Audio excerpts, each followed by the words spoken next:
Hello and welcome, I'm Joshua Barnes and you're watching NewsX. US President Donald Trump has declared that the war in Russia could come to an end within weeks in a meeting with French President Emmanuel Macron at the White House.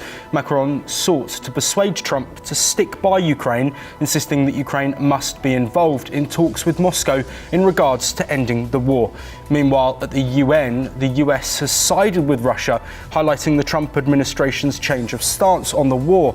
Firstly, the US opposed a European resolution condemning Moscow's actions in Ukraine and supporting Ukraine's territorial integrity.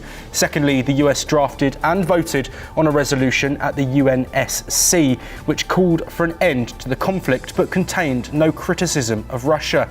This has brought us to odds with its European allies.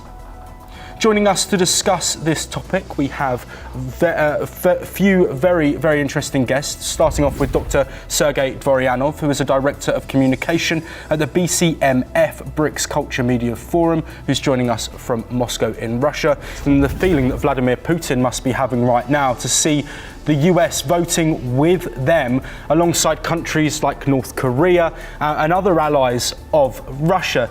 This really is a big shift and an unexpected shift, but one that Putin must be very happy about. Happiness of our national leader is a benefit of all nations in the world, not only our particular nation. That's why we can see such a kind of global institution like Dvorianov.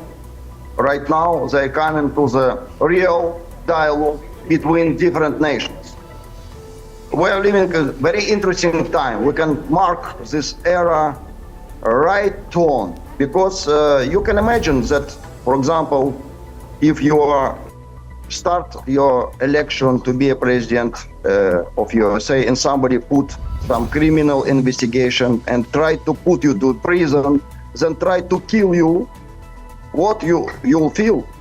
That mindset of Donald Trump, everything related to Joe Biden, the previous administration of the United States, it's completely not acceptable. And Mr. Zelensky, he was in conspiracy with the previous administration of United States. That's why he's very active to make some clarification, some clarity about the policy.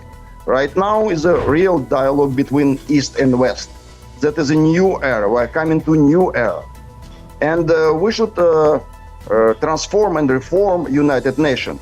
It will be in future, it will be a real platform of dialogue of civilization, not only some political issue. It will be a real platform of spiritual investigation of humanity, of any particular very constructive decisions.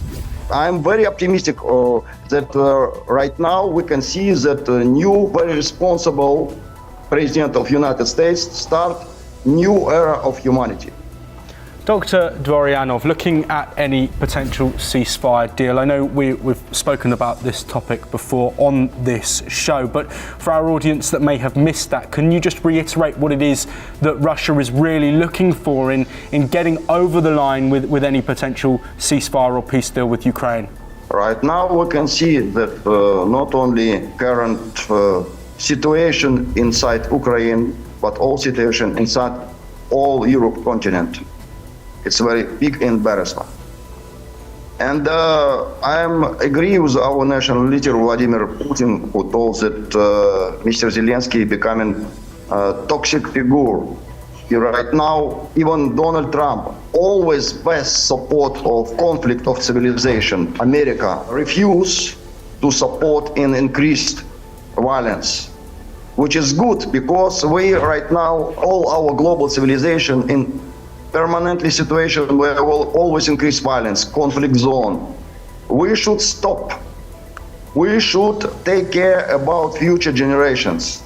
That's why Donald Trump and Vladimir Putin, they have a similar mindset, very constructive, a very open heart, open mind.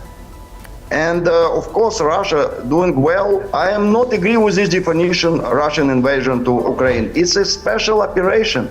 Again, it's Nazi. That is mission, is spiritual mission of our countries. And again, we'll complete this mission because God support both leaders, not only Donald Trump, but Vladimir Putin, both of them. And they right now decision makers. We can see that all European leaders, they lose their power. They only just want to join to somebody who will take care about this process. And of course, in future, I can see the very positive manner will do it. But first question and main question and key question right now, when it will be new election inside Ukraine, and who will be next responsible real leader of Ukraine nations? Because I believe that Ukraine nations is our brother nations. We are from the same roots. It's very important, and we should refresh and restart. And why I can approach this point that we have some resource of trust, because we already repeat the situation in our previous modern history. It was big conflict with the Chechenian nation during after destruction of USSR. It was a conflict and a war between Russia and Chechnya. And right now, what we can see that even Chechenian nation, the most powerful defender and supporter of Russian Federation, of all our civilization. That's why our civilization is a variety of nations. It's a dialogue of nations. It's a balance of nations. And we are happy and more than happy invite even our brothers Ukrainian nations, but Ukrainian nations should choose real proper leader, not a clown, not like a entertainment guy. And I'm very optimistically looking forward to future. We will already start this dialogue, and soon we'll reform United Nations, and everything will be in the hands of God. Thank you very much. The situation involving Russia and Ukraine and the US is continuing to evolve, but we will be here talking about every single step as they happen. Thank you.